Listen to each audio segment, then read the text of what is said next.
ಆ ದೇವರ ಕೃಪೆ ನಮ್ಮ ಮೇಲೆ ಇದೆ. ಅದಕ್ಕಾಗಿ ನಾವು ಇಷ್ಟು ಮಟ್ಟವರೆಗೂ ನಾವು ಜೀವದ ಶ್ವಾಸವನ್ನು ನಾವು ತೆಗೆದುಕೊಳ್ಳುತ್ತಲಿದ್ದೇವೆ.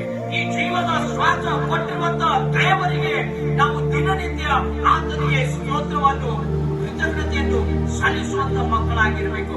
ಅಷ್ಟೇ ಅಲ್ಲದೆ ದಿನನಿತ್ಯ ನಮ್ಮ ತಪ್ಪುಗಳನ್ನು ನಮ್ಮ ಪಾಪಗಳನ್ನು ಸರಿಯಾಗಿ ಧ್ಯಾನಿಸಿಕೊಂಡು, ಅಯ್ಯೋ ನಾನು ಈ ಪಾಪ ಮಾಡ್ತಾ ಇದ್ದೇನೆ, ನಾನು ಈ ತಪ್ಪಿಗೆ ಒಳಗಾಗ್ತಾ ಇದ್ದೇನೆ, ಇದು ನನ್ನಿಂದ ಕಳೆದು ಹೋಗಬೇಕಾಗಿದೆ, ಇದು ನನ್ನಿಂದ ದೂರವಾಗಬೇಕಾಗಿದೆ. ನಾನು ಬೆಳೆಯುವಂತ ಸಂದರ್ಭದಲ್ಲಿ, ನಾನು ಈ ಜೀವಿತದ ಪ್ರಯಾಣದಲ್ಲಿ ನಾನು ಪರಿಶುದ್ಧತೆಯಾಗಿ ಬಾಳಬೇಕಾಗಿದೆ. ದಿನನಿತ್ಯ ದೇವರು ನಮಗೆ ಕೊಟ್ಟಿರುವಂತಹ ಈ ದಿವಸದಲ್ಲಿ ನಮ್ಮ ಪಾಪಗಳನ್ನು ನಾವು ಕಳೆದುಕೊಂಡು ನಾವು ಪರಿಶುದ್ಧರಾಗಿ ನಾವು ದೇವರಿಗೆ ಮಹಿಮೆಕರ ಮಕ್ಕಳಾಗಿ ನಾವು ಜೀವಿಸಬೇಕಾಗಿದೆ. ಹಲ್ಲೆಲೂಯಾ. ಅಯ್ಯನವರು ಆಲ್ರೆಡಿ ಹೇಳಿದ್ದಾರೆ, ಮನುಷ್ಯನಿಗೆ ಅಸಾಧ್ಯವಾಗಿರುವುದು ದೇವರಿಂದ ಎಲ್ಲವೂ ಸಾಧ್ಯ. ಅಂದರೆ ನಿಮಗೆ ಅಸಾಧ್ಯವಾಗಿರುವುದು ದೇವರಿಂದ ಸಾಧ್ಯವಾಗಿದೆ. ನಿನ್ನ ಕಷ್ಟಗಳು ದೂರಿದೆನಾ, ನಿನ್ನಿಂದ ಹೋಗಲಿಕ್ಕೆ ಆಗ್ತಾ ಇಲ್ಲ, ನಿನ್ನಿಂದ ಅದು ಬಿಡುಗಡೆ ಆಗ್ತಾ ಇಲ್ಲ, ನಿನ್ನ ಜೀವಿತವು ಒಂದು ವೇಳೆ ದೇವರಿಗೆ ಸಮರ್ಪಿಸಿಕೊಟ್ಟಿದಾಗ ನಿನಗೆ ಎಲ್ಲವೂ ಸಾಧ್ಯವಾಗುತ್ತದೆ. ಹಲ್ಲೆಲೂಯಾ.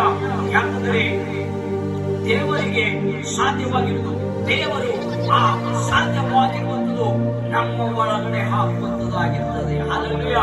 ದೇವರು ನಮ್ಮ ಒಳಗಡೆ ಇದು ಕಾರ್ಯವನ್ನು ಮಾಡುತ್ತದೆ.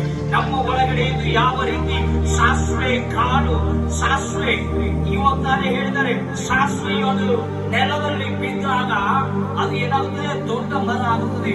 ಅದು ಭೂಮಿಗಳಿಗೆ, ಅದು ಪ್ರತಿಯೊಂದಕ್ಕೆ ಒಂದು ಆಶ್ರಯಿಸುವುದಾಗಿರುತ್ತದೆ.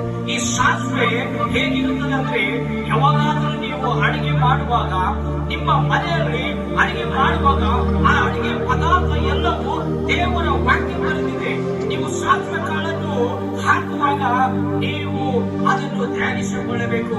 ಅಯ್ಯೋ, ನನ್ನ ಒಳಗಡೆ ಈ ಸಾಸಿವೆ ಕಾಳಷ್ಟು ನಂಬಿಕೆ ಬರಬೇಕಾಗಿದೆ. ಈ ನಂಬಿಕೆ ಬರಬೇಕಾದರೆ ದೇವರ ವಾಕ್ಯನ ದಿನದಿಂದ ಕೇಳಬೇಕು, ಓದಬೇಕೆಂದು ನೀವು ಅಡಿಗೆ ಮಾಡುವಾಗ ಸಾಸಿವೆ ಕಾಳು ಹಿಡಿದಾಗ ನಿಮಗೆ ಆ ಆಲೋಚನೆ ಬರಬೇಕಾಗಿದೆ. ಹಲ್ಲೆಲೂಯಾ.